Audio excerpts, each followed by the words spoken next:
I promise they're not as scary as they sound or look once you've gone through the steps a few times. So decide which artery, get your consent, screenshot this for future reference, and then gather the rest of your equipment. So radial artery pack, you need some prep, a dressing, arterial catheter, transducer kit, ultrasound probe cover and gel, suture, mask and hairnet, ABG syringe, gloves, sterile of course, and then I use this towel because I hate the other one, pressure bag, and let's set up.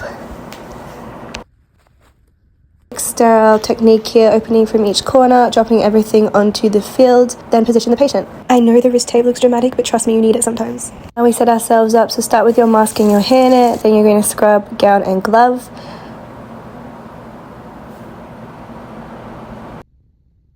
Shake it out, shimmy into it, sterilely, get someone to help you tie it up.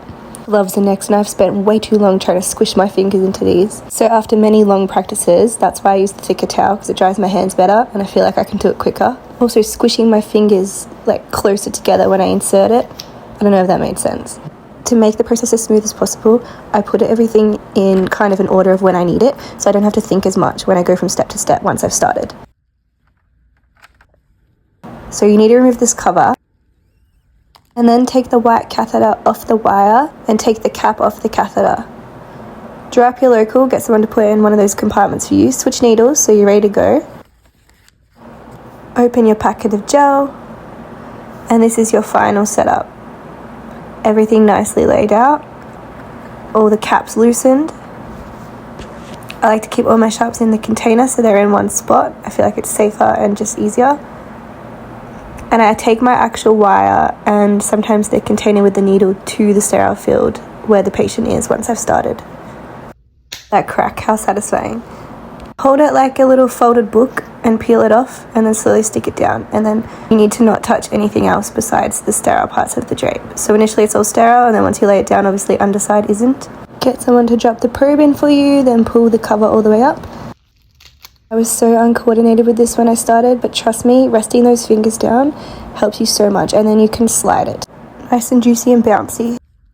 The technique is you insert your needle, you find the tip on the screen, then you move your probe, you lose the tip, and then you advance your needle, and you keep going that fashion.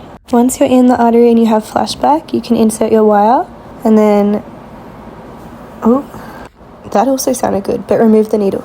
This is where your hands will shake. It's such a small target, but thread it. Please hold on to the wire, do not lose that, and all the way in. This is where I put the cap on so I can breathe for a second. You're good. Suture into the skin, then into the skin and into the hole on each side. Unravel all these lines and hand the spiky end to your assistant. They can connect it to the bag and then prime the line by pulling that blue little thing. Then you'll hand another end to your assistant. Turn this dial away from the patient so it's off, and then open this cap so it's open to air. Once it's zeroed, you can put them back. Then apply your dressing. Make sure this orange claw hex part is over the side, which I didn't really do here. Now just a little bit of packing up, putting everything back to how you found it. Make sure your sharps are counted just in case, and put them in the bin, obviously. Sharps bin. Okay, you got this, bye.